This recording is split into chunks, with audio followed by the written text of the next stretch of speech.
good afternoon sa ating mga circuit users. Ayan, sa video na ito, tuturuan ko na naman kayo ng isa pang tutorial kung paano gumawa ng ating super simple na traffic light. Ayan, kailangan natin dito ay ang ating breadboard. Pwede maliit, pwede malaki. At pangalawa, ang ating Arduino Uno.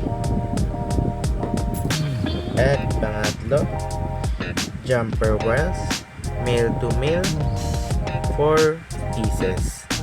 Any color is allowed. Ang apat, ang ating LED. Kailangan natin color dito ay yellow, red, at green. At pinakauli natin dito, kailangan natin ng 3 pieces na 200 ohms resistor. Ayan. Proceed na tayo sa ating pagkagawa ng ating traffic light. Okay. Una, kuha tayo ng ating breadboard. Tapos, kuha tayo ng kulay green.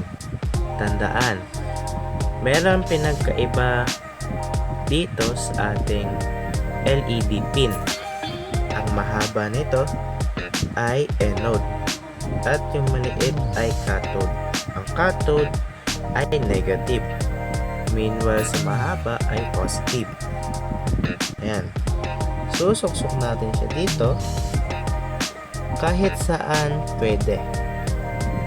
Ayan.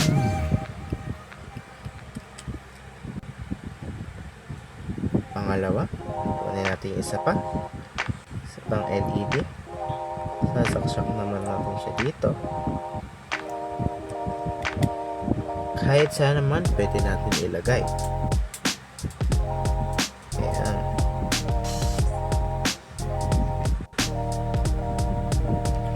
Next, kuha tayo ng ating resistor.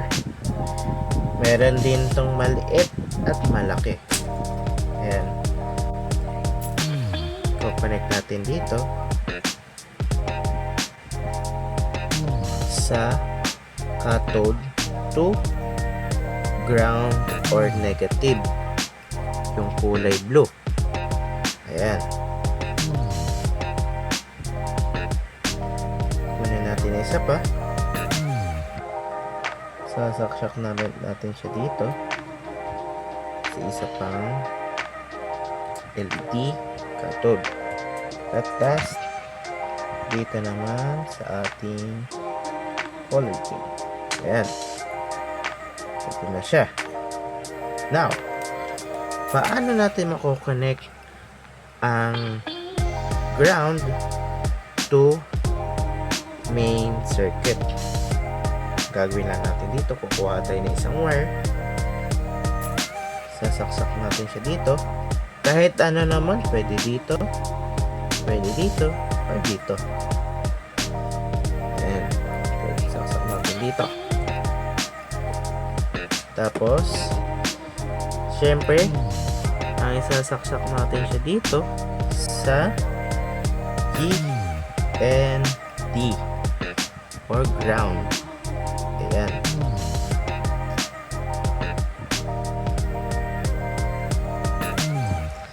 Now, ready na tayo ng another tatlong wire or jumper wire. Sasaksak natin siya dito sa anode or positive. Dito sa red, isasaksak natin siya dito sa color red, dito sa digital 8.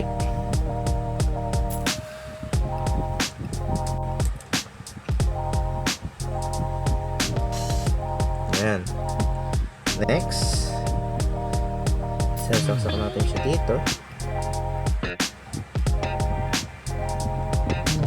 sa LED color yellow sa digital pin 9. And last, sa color green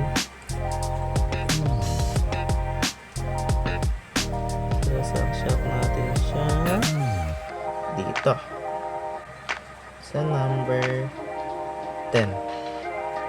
Ayan. Kompleto na. And complete na ang ating gawa. Isasaksak natin na siya dito sa wire para magawa na natin yung code ng ating Arduino IDE dito sa app. And meron na tayong complete code. Complete na yung ating code. The code will be given on the description. Ilalagay ko na dyan yung link para copy and paste nyo na yung code.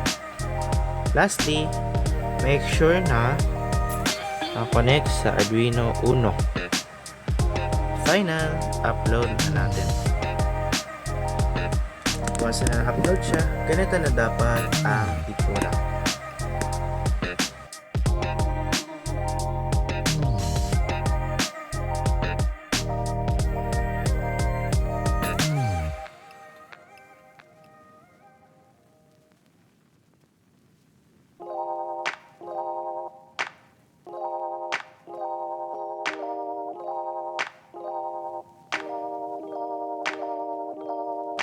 If gusto mo pa ng mga tutorial at mga simple Arduino project, paki-hit ng like and subscribe sa ating channel and always stay updated.